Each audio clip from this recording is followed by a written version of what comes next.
حضرت नानोतवी रहमहुल्लाह बड़ा अरसा मदीना मुनव्वरा में मांग के आते, अल्लाह ने कबूलियत की। इनके पास सरमाया कुछ न कुछ इकट्ठा हुआ।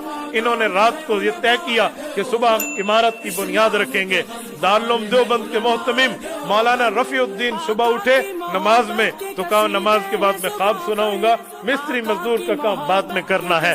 कहा जो हमने जगह तय की थी, मैंने रात को ख्वाब में देखा रसूल अकरम सल्लल्लाहु अलैहि वसल्लम तशरीफ लाए हैं। अल्लाह के रसूल फरमाते हैं रफीउद्दीन, ओए कासिम, ओए आबिद हुसैन, ओए रशीद अहमद, इन बुजुर्गों के नाम लिए। कहा यार तुमने तो बहुत छोटी जगह अपने लिए मुरत्तब की है, यहाँ से तो दुनिया फैज पाएगी, इस जगह को बढ़ा दो। हुजूर अलैहिस्सलातु वस्सलाम ने कुछ निशान उस नक्शे से बढ़ के लगाए। ये अपनी जगह पे पहुंचे, वहां पर दिखाने के लिए इधर अल्लाह के रसूल ने निशान लगाए। रफीउद्दीन साहब फरमाते हैं हम लोगों की हैरत की इंतहा न रही, वो निशान वैसे लगे हुए थे जैसे रसूलुल्लाह ने लगाए।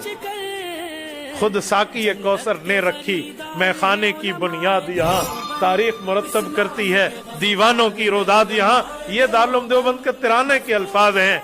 वो मस्जिद आज भी वो जगह मदरसे की कायम है, उसे बारादरी कहते हैं।